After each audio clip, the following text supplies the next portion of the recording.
अस्सलाम वालेकुम जी। MSJ real estate के साथ मेरा नाम दानियाल है और आज जिस टॉपिक पे बेसिकली हम लोग वंस अगेन बात करने वाले हैं वो DHA कोयटा है। DHA कोयटा का ये मैप ये आपको नज़र आ रहा होगा। ये बेसिकली DHA कोयटा ने रिलीज़ किया है इन रिस्पेक्टिव ऑफ जो अभी बैलेटिंग हुई थी DHA कोयटा की, जिसमें अर्ली बर्ड और 5 मरला मार्केटिंग के प्लॉट्स शामिल हैं। तो इस मैप के बारे में बहुत सी डिटेल्स हैं जो हम इस वीडियो में शेयर करेंगे। आज इस मैप को डिस्कस करेंगे कि कौन सा सेक्टर अच्छा है, कौन सा सेक्टर बुरा है। अगर आपका प्लॉट इस सेक्टर में निकला है तो अभी क्या हिकमत अमली है जो बेसिकली आप लोग इख्तियार कर सकते हैं और आगे आने वाले फ्यूचर से DHA कोयटा में फ़ायदा उठा सकते हैं। तो वीडियो का स्टार्ट करते हैं। सबसे पहले DHA कोयटा की वेबसाइट पे हम लोग जाते हैं। वेबसाइट पे जैसे ही आप लोग जाते हैं, अगर आप लोगों के पास अभी तक मैप नहीं है और आप लोगों का प्लॉट 5 मरला मार्केटिंग का है या आप लोगों का प्लॉट DHA कोयटा की अर्ली बर्ड का है, तो सबसे पहले आप DHA कोयटा की वेबसाइट पे जाएं और इस पे आपको मैप जो है वो ऑनलाइन PDF फॉर्म में अवेलेबल मिल जाएगा। अगर आपको यहाँ से फिर भी नहीं मिलता तो आप हमारे दिए हुए नंबर पर रब्ता कर सकते हैं और व्हाट्सएप पे हम आपको PDF मैप शेयर कर सकते हैं, जिसको आप आराम से जूम इन जूम आउट कर सकते हैं और आपको आइडिया हो सकता है कि आपका प्लॉट किस जगह पे और कहाँ पे वो लाया करता है। अभी जारी बात है, डेवलपमेंट तो DHA कोयटा में इतनी ज़्यादा नहीं है, लेकिन फिर भी आप ये कह सकते हैं कि कुछ ना कुछ आपको आइडिया हो सकता है वहाँ पे कि मैप बेसिकली है किस तरह का। अच्छा, फर्स्ट ऑफ ऑल जो पहली चीज़ है वो हम लोग सीधा मैप पे जंप करते हैं।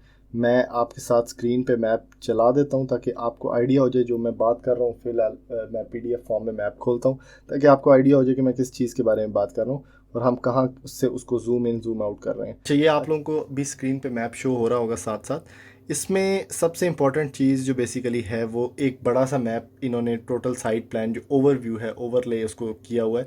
उसमें आप देख सकते हैं कि DHA कोयटा का जो मेन गेट है वो बेसिकली जो ये DHA कोयटा का एरिया है, इसमें जो नोटिसेबल बात मुझे नज़र आ रही है वो ये है कि ये जहाँ से स्टार्ट होता है उसके बाद फिर ये एक ऐसे कर्व इख्तियार करता है और फिर लेफ़्ट साइड पे सारा DHA कोयटा फैला हुआ है।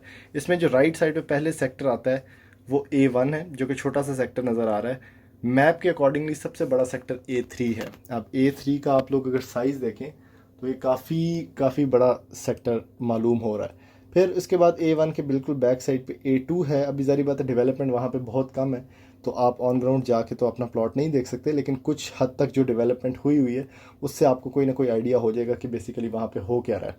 उसके बाद जो ग्रैंड मॉस्क फैमिली पार्क एक इन्होंने काफ़ी ज़्यादा यहाँ पे मेंशन किया हुआ है। उसके बाद फिर उसी के बैक साइड पे A10 है, जो 5 मरला मार्केटिंग है। जिन लोगों के प्लॉट्स हैं वो सारे के सारे A10 में दे दिए गए हैं, जो कि मेरे ख्याल में कोई इतना अच्छा सेक्टर नहीं है क्योंकि गेट से भी काफ़ी दूर है और पीछे करके ऐसे दिया हुआ है। और फिर जो है बस टोटल ओवरले सा है और ये सारे के सारे जो 1200-1400 प्लॉट्स थे वो इन्होंने इस तरह मैप की शक्ल में दे दिए। अब सबसे अच्छा सेक्टर जो इसमें इस टाइम पे मालूम हो रहा है according to the map, according to the location on ground, वो बेसिकली A3 है। और A3 मेरे ख्याल में क्योंकि गेट से एंटर होते ही लेफ़्ट साइड पे आपको A3 का बहुत वास्ट एरिया नज़र आ जाता है। और A3 में मैं नोट कर रहा था, अभी आप ये लोग ये देखें तो इसमें बहुत बड़े बड़े प्लॉट्स भी बीच में हैं। तो जिन लोगों के प्लॉट्स बेसिकली बैलेट में निकले हैं उनको तो बहुत मुबारकबाद। और इसमें जो एक प्रोपेगेंडा था उसको पहले एड्रेस कर लेते हैं कि मैं जब ये DHA कोयटा का रेट अर्ली बर्ड का बहुत तेज़ी से ऊपर जाने लग पड़ा था और मैंने आपको कुछ वीडियोस बना के बताया था कि कुछ ये ऐसा अनरियलिस्टिक रेट है कि अगर आप इस टाइम पे इसमें एंटर होते हैं तो आपको नुकसान हो सकता है। और उस टाइम पे बहुत से लोगों ने मुझे बातें भी काफ़ी सुनाई थी क्योंकि ज़ाहिर बात है, अकॉर्डिंग टू द मार्केट, अगर अकॉर्डिंग टू द स्टांस आप चलें तो लोग आपका साथ देते हैं, वरना वो सारे के सारे कहते हैं कि आप गलत बात कर रहे हैं। तो उस टाइम में मैंने लोगों को रोका था और वही हुआ कि 2 करोड़ 90 3 करोड़ रुपए का जो रेट था वो सस्टेन नहीं कर सका। और वो सस्टेनेबिलिटी जब नहीं थी उसके अंदर, क्योंकि बैक एंड पे आपने देखा कि डेवलपमेंट बहुत कम है, मैप आते आते भी बैलेटिंग के बाद थोड़ा सा टाइम लगा है, लेकिन मैप के बाद अब चीज़ें जाके आपको कोई ना कोई क्लैरिटी मिली है कि भाई मेरा प्लॉट जो मैं चीज़ बेसिकली ले रहा हूँ वो है कहाँ। तो मुझे ऐसा लगता है कि इस टाइम पे अगर आप ये A3 सेक्टर का कोई भी प्लॉट ले लेते हैं, अभी रेट्स अर्ली बर्ड के नीचे आए हुए हैं, 5 मरला मार्केटिंग के नीचे आए हुए हैं। DHA कोयटा का कोई इतने अच्छी उस तरह से मार्केट नहीं है कंपैरिजन में मैं बोल रहा हूँ। वैसे तो DHA कोयटा का बहुत अच्छा रेट है, लेकिन रिलेटिवली इसका उस तरह का रेट नहीं है कि जिस तरह का 290 3 करोड़ रुपए पे पहले एक टाइम पे चीज़ें जा चुकी थी। तो मेरे ख्याल से अगर कोई बंदा परचेज करने का डिसीजन ले रहा है DHA कोयटा में अर्ली बर्ड का, तो this would be an ideal time कि वो अपना परचेज डिसीजन ले सकता है अकॉर्डिंग टू द मैप। और उस मैप के हिसाब से अगर कोई आपको अच्छा प्लॉट 240, 245, 250 में मिल जाता है तो मेरे ख्याल में it would be a good deal.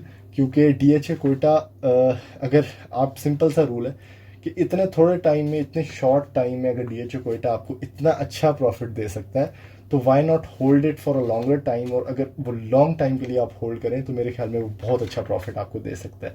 तो DHA कोयटा की अगर इन्वेस्टमेंट को हम शॉर्ट टर्म में ना कंसिडर करें, हम इस एक लॉन्ग पर्सपेक्टिव से सोचें, तो इस टाइम पे अगर अर्ली बर्ड आपको 235-40 में अगर इस तरह का प्लॉट मिलता है जो कि ऑन ग्राउंड अवेलेबल है, जिसका मैप अवेलेबल है, तो मेरे ख्याल में ये बहुत अच्छी डील है। तो इस टाइम पे आपको परचेज़ की तरफ जाना चाहिए। और जो लोग अपने प्लॉट होल्ड करके बैठे हुए हैं कि यार ऊपर रेट जाएगा और हम बेचेंगे, तो मैंने आपको ये पहले ही बताया था कि बहुत से अच्छे प्लॉट्स इससे कम रेट में आपको बहुत सी और प्रॉपर्टीज़ में मिल जाते हैं। तो DHA कोयटा में कोई तेल का कुआं तो है नहीं, और अंडरग्राउंड के वहाँ पे पता नहीं ऐसा क्या हो गया कि आप वहाँ पे 3-3 करोड़ रुपए का बगैर किसी मैप के, बगैर किसी बैलेटिंग के प्लॉट लेते फिरें। तो ये उस टाइम पे एक अनवाइज मूव थी जो बहुत से लोगों ने प्ले किया और वो फिर डाउन प्ले हुई है। तो खैर, अभी जो जिस सिचुएशन पे अर्ली बर्ड है, जिस सिचुएशन पे DHA कोयटा है, मेरे ख्याल में एक आइडियल टाइम है कि 1 साल के लिए आप इसको प्ले कर सकते हैं, 2 साल के लिए आप प्ले कर सकते हैं। और जिन हजरात के पास अर्ली बर्ड की फाइल पड़ी हुई है और उन्होंने नहीं सेल की, तो इस टाइम पे ज़ाहिर बात है थोड़ी सी उनकी होप्स के मुताबिक तो रेट थोड़ा सा नीचे है, लेकिन आइंदा आने वाले वक्तों में ग्रेजुअली चेंज अगर इसमें आए तो थोड़ा बहुत बेहतर हो सकता है। फिर इसमें अगली जो चीज़ है, हमने मैप्स वहीं छोड़ दिया था सर। A3 सेक्टर बहुत अच्छा है। A1 सेक्टर बिल्कुल चूँकि गेट के साथ आता है, ये भी कंपेरेबली बहुत अच्छा सेक्टर है। A2 सेक्टर थोड़ा बेचारा माड़ा सेक्टर है मेरी तरह का, और उसमें भी बीच में इन्होंने कुछ दिया तो हुआ है, क्लिनिक हो गया, क्रिकेट ग्राउंड हो गया, मॉस्क हो गया, स्कूल हो गया, जो कि अमेनिटीज़ ऐसी हैं कि ज़ाहिर बात है इतनी बड़ी सोसाइटी है, उसमें कोई ना कोई फ़ायदा होता है। फिर फैमिली पार्क एक दिया हुआ है साथ, और एक्सप्रेस वे जो है वो 316 फुट की है, जो कि किसी और DHA में नहीं है। 180 फुट से ऊपर, 220 फुट से ऊपर मेरे नहीं ख्याल किसी DHA में इतनी बड़ी बड़ी सड़कें दी गई हैं, which is a good map plan मेरे ख्याल में। और फिर ये क्या है, ये मेरे ख्याल में कमर्शियल साइट है A2 के अंदर, और A2 में सबसे कम प्लॉट्स हैं आपके सामने, मैं मैप देख रहा हूँ। और ये स्ट्रीट नंबर 40 है, ये स्ट्रीट नंबर 2 है। अच्छा, इसमें एक जो इम्पॉर्टेंट बात है, क्योंकि मेरा कोई रीसेंट विज़िट नहीं हुआ DHA कोयटा में, अगर आप लोग देखें ये A1 और A2 के बैक साइड पे जो एरिया है, मेरे ख्याल में ये अभी तक नॉन डेवलप है, और ये DHA कोयटा ने शायद अभी तक परचेज़ नहीं किया उस तरह से, क्योंकि ये देखें A1 और A2 बिल्कुल एक किनारे पे कोने खुडे लगा हुआ है। और उसके पीछे क्या है, ये कोई बंदा अगर कोयटा का देख रहा है तो प्लीज़ ये वीडियो हमारे साथ शेयर करें कि A1 और A2 ये इसकी बैक एंड पे क्या है। ये मैं गूगल अर्थ पे सर्च कर लेता हूँ अभी आपके सामने, अगर हमें कोई आइडिया हो जाए, लेकिन मुझे नहीं लगता कि उस पर अभी सैटेलाइट इमेजेस पे कोई क्लैरिटी होगी। मेरा अगर चक्कर लगता है कोयटा में इन द रिसेंट डेज तो मैं आपको चेक करके बताऊंगा। ये एक इंपॉर्टेंट फैक्टर है कि A1 और A2 के पीछे क्या है, क्योंकि ये डिटर्मिन करेगा कि बेसिकली इसकी लोकेशन है क्या। पहाड़ियाँ तो वहाँ पर नहीं है, ज़ाहिर बात है, कोई लैंड होगा या कोई सोसाइटी होगी साथ। A3 जो है इसकी लोकेशन मुझे पर्सनली सबसे ज़्यादा पसंद है। तो जिन लोगों के प्लॉट A3 में हैं, और बाकी तो कोई इतना ख़ास सेक्टर नहीं है, A3 में है जिन लोगों के प्लॉट्स, उनको काफ़ी ज़्यादा बेनिफिट होने वाला है। मतलब हमेशा जब भी कोई ना कोई प्लॉट कोट होगा तो A3 का रेट मेरे ख्याल में सबसे ज़्यादा ऊपर होगा, और बाकी फिर उसको फॉलो करेंगे। तो ये मैप के अकॉर्डिंगली अभी यही सिचुएशन थी। फिर आ जाते हैं रेट्स के ऊपर। रेट्स बेसिकली इस टाइम पे अगर आप एलोकेशन फाइल की बात करें तो एलोकेशन, मैंने आपको पिछले जो पॉलिटिकल अनसर्टेनिटी आई थी उसमें मैंने आपको बताया था कि मार्केट में शायद 90, 95, 80 तक भी रेट्स ड्रॉप करें, लेकिन वो पॉलिटिकल अनसर्टेनिटी बहुत कम टाइम के लिए प्रोलॉन्ग हुई और वो बहुत जल्दी मामलात हल हो गए। रियल इस्टेट के नज़रिए से मैं बात कर रहा हूँ, तो रियल इस्टेट में फिर 97 तक मेरे ख्याल में मार्केट जो है एफिडेविट वन कनाल एलोकेशन की आई थी, और उसके बाद फिर वापस उसने 1 करोड़ 14-15 पे जंप किया।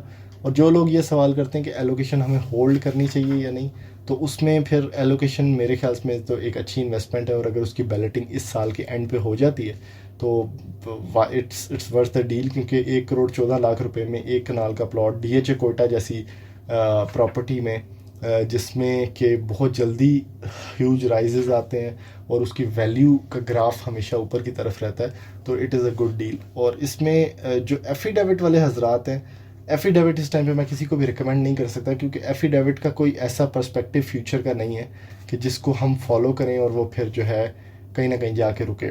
तो एफिडेविट को इतनी अच्छी इन्वेस्टमेंट नहीं है, लेकिन इस टाइम पे अगर मेरे पास 2 करोड़ 30-35 लाख रुपया हो तो मुझे अर्ली बर्ड का A3 सेक्टर का प्लॉट समझ में आता है। जो लोग अभी तक अर्ली बर्ड में, अच्छा इसमें एक और बड़ा इंपॉर्टेंट फैक्टर है कि अर्ली बर्ड एक मैसिव ड्रॉप पे क्यों गया, क्योंकि अर्ली बर्ड 2 करोड़ 90 लाख 3 करोड़ रुपए में भी मेरे ख्याल में एक आधी फाइल सेल हुई है। और जिस दिन बैलेटिंग हुई है मुझे ये खबरें मिली है मार्केट से कि 3 करोड़ 16-17 लाख रुपए में भी कॉर्नर के प्लॉट सेल हुए हैं। इसमें फिर इतना बुरा जो बैक ड्रॉप आया है वो बेसिकली सिर्फ इसी वजह से था कि एक आप देखें एक नज़रिया बेसिकली DHA कोयटा की प्रॉपर्टी में ये है ना कि भाई उधर जाके रहेगा कौन। और ये बड़ा वैलिड पॉइंट है कि ये जितना भी DHA कोयटा को डेवलप कर लें, 10 लाख की जो आबादी है, 15 लाख की जो आबादी है, उसने इधर जाके रहने वाला बंदा कोई भी नहीं है। सारे के सारे लोग वो हैं जो बेसिकली इन्वेस्टर्स हैं और वो कोशिश करते हैं कि इसमें से मैक्सिमम अपना प्रॉफिट टेक आउट करके और DHA कोयटा से एग्जिट कर लें फॉर द एंड यूज़र। लेकिन वो एंड यूज़र पता नहीं कब यहाँ पे आएगा और वो यहाँ पे रहने का प्लान करेगा, तो ये एक अनसर्टन बात है DHA कोयटा के अकॉर्डिंगली। जैसे हम DHA लाहौर की बात करते हैं तो DHA लाहौर में कम से कम अगर इन्वेस्टर एंटर भी होता है तो हम वो चीज़ लेता है बेसिकली किसी एंड प्रोडक्ट के लिए, और अगर वो एंड प्रोडक्ट वहाँ पे मौजूद हो तो वो चीज़ जो है वो फिर आगे ट्रैवल करती जाती है। लेकिन DHA कोयटा में इससे उल्टा है। DHA कोयटा में एंड प्रोडक्ट कम है और इन्वेस्टर्स की तादाद बहुत ज़्यादा है, जिसकी वजह से बेसिकली जो अर्ली बर्ड का ड्रॉप आया है जिसमें लोगों को, इन्वेस्टर्स को ये लगा कि ये एक एंड रेट है, उन्होंने बेचने की चीज़ें कोशिश की तो एंड पे लेने वाला बंदा कोई नहीं था। तो खैर ये सेल परचेज इस तरह की अनसर्टेनिटीज़ चलती रहती हैं। ओवरऑल अगर आप DHA कोयटा की मार्केट को देखें तो ये वही DHA कोयटा है जो पिछले साल 1.5 साल पहले आपको 53-54 लाख रुपए में अर्ली बर्ड की टोटल फाइल मिलती थी, और इस टाइम पे इसकी अगर आप वैल्यू देखें इतने मैसिव ड्रॉप के बाद भी तो वो 2 करोड़ 30-35 लाख रुपया है, विच इज़ नॉट बैड। क्योंकि ऐसी कौन सी प्रॉपर्टी है जिसमें सिर्फ आप लाखों रुपए लगाएं और करोड़ों रुपए कमाएं। तो DHA कोयटा ने जो मैसिव जंप देखा है वो आप लोगों के सामने है। इसीलिए ज़ाहिर बात है ज़्यादा से ज़्यादा लोग इसकी वीडियोस भी हमारी देखते हैं और इसको फॉलो भी करते हैं, क्योंकि इसमें मैक्सिमम चांस होता है इन्वेस्टमेंट को डेवलप करने का। और ऐसा कोई भी प्रोजेक्ट नहीं है जिसने इतना ज़्यादा लोगों को लखपति से करोड़पति बनाया इतने कम टाइम में, 1 साल में। तो ऐसी मज़ीद वीडियोस देखने के लिए आप हमारा चैनल सब्सक्राइब करें, वीडियो को ज़्यादा से ज़्यादा लाइक करें, शेयर करें, ताकि मैक्सिमम लोगों तक ये इन्फॉर्मेशन पहुँच सके। थैंक यू, अल्लाह हाफिज़।